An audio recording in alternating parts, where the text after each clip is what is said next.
Galera, de fato estamos vivendo uma crise no mercado de fundos imobiliários. Na verdade, em renda variável tá muito complicado. Se a gente pegar o Ibovespa aqui, ó, ele caiu 4,8% no último mês. Já o IFIX está com uma queda de 2,48% no último mês. Então, provavelmente, se você investe em fundos imobiliários, assim como eu, principalmente se você investe no último ano aqui, a sua carteira provavelmente deve estar no vermelho. Eu tava olhando a minha carteira de fundos imobiliários, ela tá menos 2,14%, uma rentabilidade negativa de 878. Mas o que salva nos fundos imobiliários são os proventos aqui. Eu já recebi um total de 3.821,51.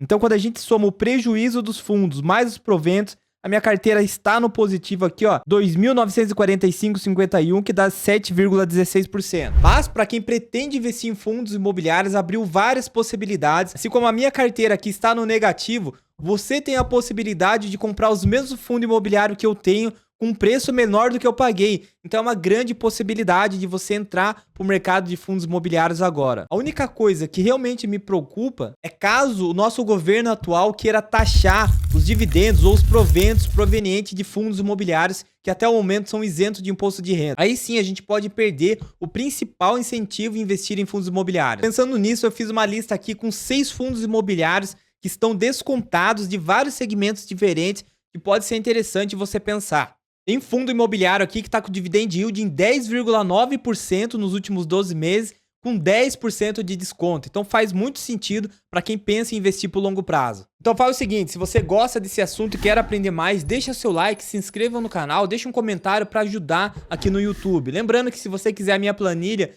de controle de investimentos, tem um vídeo aqui que eu deixo ela 100% grátis para vocês. Mas é bom que você assista o vídeo para aprender a alimentar a planilha antes de fazer o download. Primeiro fundo imobiliário é o MAL11, é um fundo imobiliário de shopping. O valor da cotação no dia de hoje está em 10,21, pagou 9,29 nos últimos 12 meses. Está com P sobre VP aqui de 0,92. O portfólio desse fundo imobiliário aqui tem vários shoppings muito legais, inclusive faz parte da minha carteira.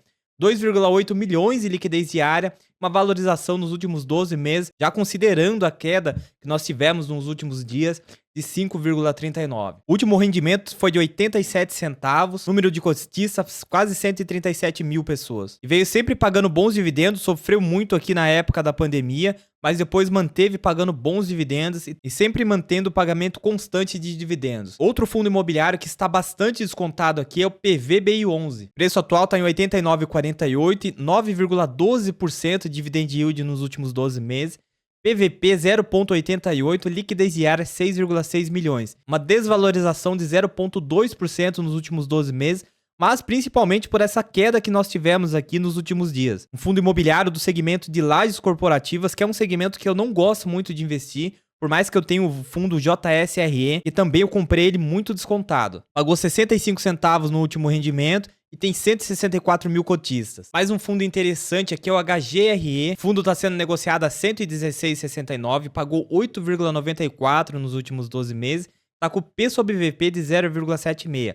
Só que esse fundo aqui ele está um pouco alavancado. Só estou te passando as informações primárias para que depois você possa seguir para uma análise um pouco mais aprofundada, relatório gerencial, etc. Liquidez diária 1,8 milhão e valorização nos últimos 12 meses, menos 3,71. Novamente falando, a principal queda aqui foi nos últimos 2 meses. É mais um fundo imobiliário de lajes corporativas, do tipo tijolo, pagou 78 centavos no último mês, o número de cotistas está em 152 mil. Outro fundo muito interessante aqui é o PATL11. O fundo imobiliário está sendo negociado a R$ 60,08, dividend yield aqui bem interessante, de 11,75, só que o P sobre VP está em 0,62. Liquidez diária é um fundo um pouco menor, 672 mil. Valorização nos últimos 12 meses, menos 6%. Novamente, a gente pega o gráfico aqui, ó, teve uma queda aqui lá no final do ano passado, recuperou e agora está numa tendência de queda novamente. Esse fundo imobiliário é do segmento logístico, ele pagou 57 centavos no último provento e tem 25 mil cotistas. Um fundo um pouco menor, recomendo sempre que você desça a página aqui para ter acesso às informações mais precisas. Por exemplo, relatório gerencial último que tem aqui é de 12 de 2023, mas a gente consegue através de outro site. Outro fundo imobiliário que também faz parte da minha carteira, o VISC11, valor atual está em 115,13, pagou 10,02 no último mês, 10% de desconto, ó, PVP está em 0,9, liquidez diária 6,9 milhões e valorização nos últimos 12 meses 11,73. Inclusive, esse é um dos poucos fundos imobiliários da minha carteira que atualmente está no positivo aqui, ó. Eu tive uma valorização de 2,5%, o meu preço médio está em 103,8 e o preço negociado hoje está em 115,98. Mas você pode ver que a queda brusca que teve aqui, ó, foi justamente no mês 6, a partir do dia 2 aqui, batendo o seu fundo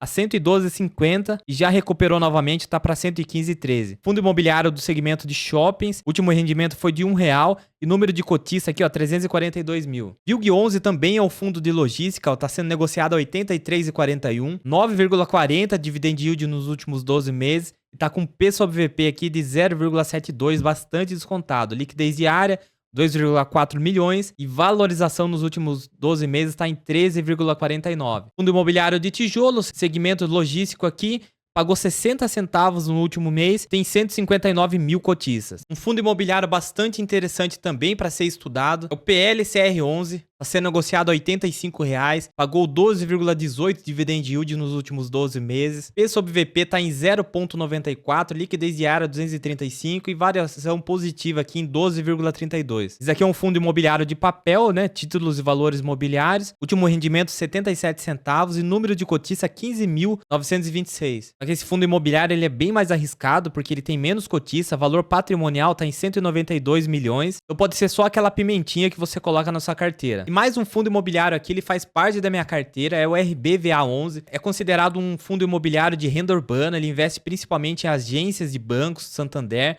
Está sendo negociado 108,8, teve uma boa queda, inclusive pode ser um momento bom de compra aqui para quem quer entrar para esse segmento.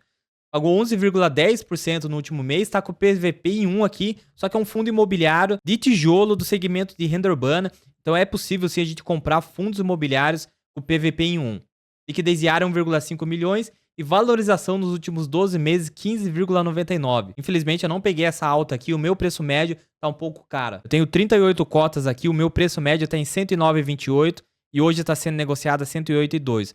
Só que ele já me pagou aqui, ó, 311 de dividendos, então quando soma o valor da cota mais dividendos, eu estou positivo 283, dá 6,8%. Esse fundo imobiliário é bem legal, ele pagou bastante dividendos, inclusive a gente está em fechamento de semestre. Eu acho que vai vir um dividendo um pouco maior para esse mês. Número de cotistas 60 mil, alcance em 7%. Segmento outros aqui porque investe em agências bancárias. A gente até consegue ver os imóveis aqui. Por exemplo, tem várias agências aqui, ó, tanto em São Paulo quanto no Rio de Janeiro. Tem o Coco Bambu, Santander também, ó, Avenida Paulista, uma das melhores localizações de São Paulo. Então eu gosto muito desse fundo imobiliário. De repente ele pode fazer sentido para sua carteira também. Lembrando que nada daqui é recomendação, a gente está num momento instável aqui na nossa economia. Existem vários fatores para isso estar acontecendo, tanto políticas internas que o nosso governo está fazendo, quanto externas também. A taxa de juros nos Estados Unidos se manteve alta, então teve muito capital estrangeiro que acabou saindo da nossa bolsa, principalmente aqui no segmento de ações.